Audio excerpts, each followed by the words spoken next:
Hello friends. तो आज की इस वीडियो में हम पढ़ेंगे माइकल रिएक्शन के बारे में। इससे पहले मैं एल्डोल और क्लेजन रिएक्शन के ऊपर वीडियो बना चुका हूं। अगर आपको वो वीडियो देखनी है तो उसका लिंक मैंने इस वीडियो की डिस्क्रिप्शन बॉक्स में दिया है।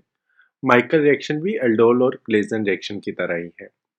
माइकल रिएक्शन में दो कार्बोनिल कंपोनेंट इन्वॉल्व होते हैं, जिसमें से एक इनोलेट होता है और दूसरा होता है alpha beta unsaturated carbonyl compound. तो इनोलेट आयन तो ये हुए, और जो कि हम क्लेजन और एल्डोल रिएक्शन में देख चुके हैं।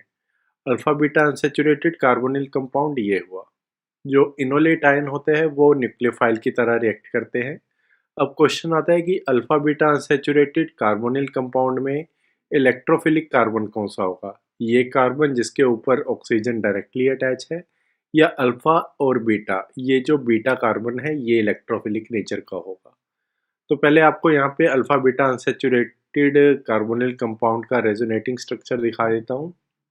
तो आप यहाँ देखेंगे कि इस कार्बन के ऊपर पॉजिटिव चार्ज है, जो ये स्टेबलाइज कर रहा है by movement of this double bond. अब आपके बीटा कार्बन के ऊपर पॉजिटिव चार्ज आ रहा है, तो इलेक्ट्रोफिलिक कार्बन ये भी है और इलेक्ट्रोफिलिक कार्बन बीटा भी है। तो इनमें से कौन सा कार्बन रिएक्ट करेगा?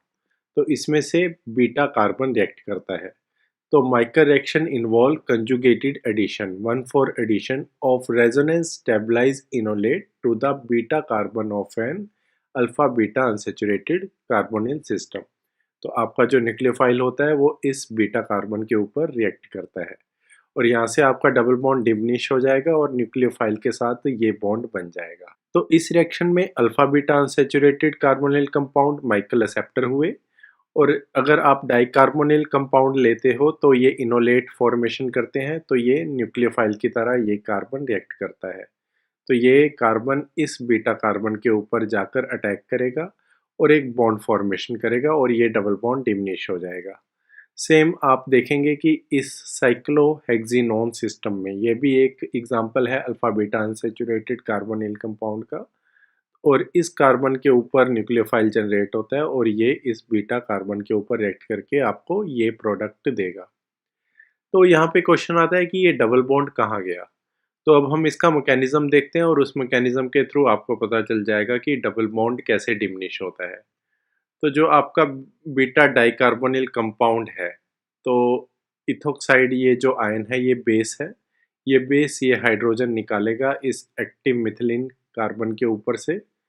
तो ये प्रोटॉन निकालने के बाद आपका ये न्यूक्लियोफाइल जनरेट होगा जो कि इनोलेट है, और ये न्यूक्लियोफाइल इस बीटा कार्बन के ऊपर रिएक्ट करेगा, और ये जो डबल बॉन्ड के इलेक्ट्रॉन है इस कार्बन के ऊपर मूव करेंगे। तो यहाँ पे अब आपका इनोलेट आयन जनरेट हो चुका है, ये वाला इनोलेट आयन। और ये जो इनोलेट है ये प्रोटॉन एब्स्ट्रैक्ट करेगा बेस के ऊपर से, तो आपको ये कंपाउंड मिल जाता है जिसमें डबल बॉन्ड नहीं होता है। तो ये है मैकेनिज्म माइकल रिएक्शन का। तो एल्डोल रिएक्शन में और क्लेजन रिएक्शन में हमने intramolecular aldol and Claisen reaction पढ़ी थी, जिसमें साइकिल की फॉर्मेशन होती थी। तो सेम यहाँ पे भी साइकिल फॉर्मेशन होती है माइकल रिएक्शन में, और उसे हम कहते हैं रॉबिन्सन एन्यूलेशन रिएक्शन। तो रॉबिन्सन एन्यूलेशन में रिंग फॉर्मेशन होती है that combines a Michael reaction with an intramolecular aldol reaction. तो Robinson annulation is a combination of Michael reaction and intramolecular aldol reaction, और इसमें रिंग फॉर्मेशन होती है।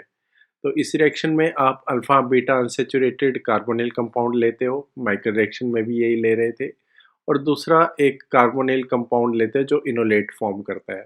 तो माइकल रिएक्शन में भी हम इनोलेट ले रहे थे।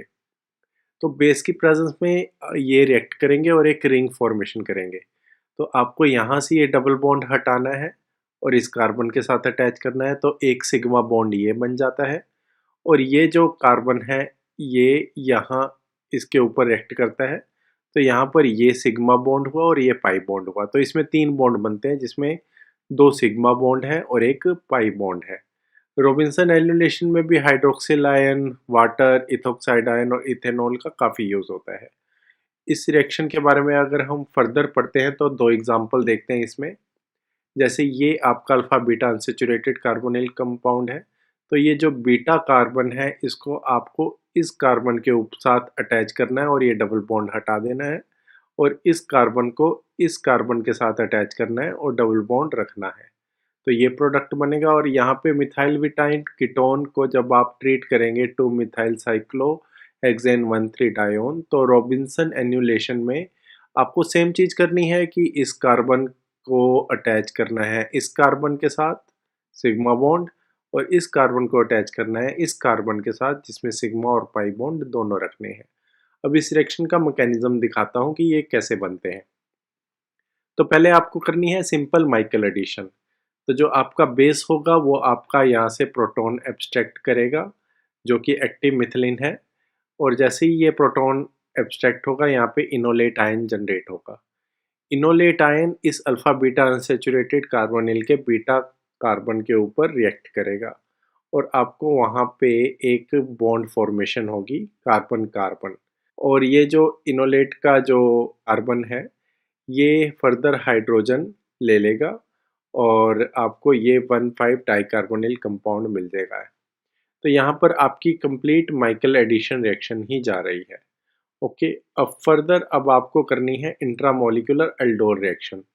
तो आपके पास ये 1,5 डाइकार्बोनिल कंपाउंड आ चुका है जो कि माइकल एडिशन प्रोडक्ट है। अब एल्डोल रिएक्शन में आपको क्या करना है, यहाँ से प्रोटॉन निकालना है, अल्फा कार्बन पे जो हाइड्रोजन है वहाँ से प्रोटॉन निकालना है। तो ये प्रोटॉन निकाल लिया इस बेस ने, आपका न्यूक्लियोफाइल जनरेट हुआ। इस न्यूक्लियोफाइल ने इस इलेक्ट्रोफाइलिक कार्बन के ऊपर रिएक्ट किया, तो ये आपका अल्कोक्साइड आयन बन गया। सेम जो कि एल्डोल रिएक्शन में हो रहा है वही हो रहा है अब यहाँ पे भी। तो ये अल्कोक्साइड आयन फर्दर प्रोटोनेट होगा और आपको बीटा हाइड्रोक्सी कार्बोनिल कंपाउंड मिल जाएगा। तो यहाँ पर आपकी एल्डोल रिएक्शन कैरी हो रही है। तो फर्दर क्या होता है, एल्डोल कंडेंसेशन, एल्डोल रिएक्शन के बाद एल्डोल कंडेंसेशन होती है जिसमें आपका वाटर रिमूव होता है, अल्फा बीटा कार्बन पे डबल बॉन्ड फॉर्मेशन होती है। तो सेम यहाँ पे भी हो रहा है, बेस हाइड्रोजन निकालेगा तो यहाँ से OH ग्रुप निकल जाएगा, तो अल्टीमेटली आपको alpha beta unsaturated carbonyl compound मिल जाएगा। तो ये क्या है, Robinson annulation, it is a combination of Michael reaction plus intramolecular aldol reaction. तो गाइज ये थी आज की video. Thank you for watching this video.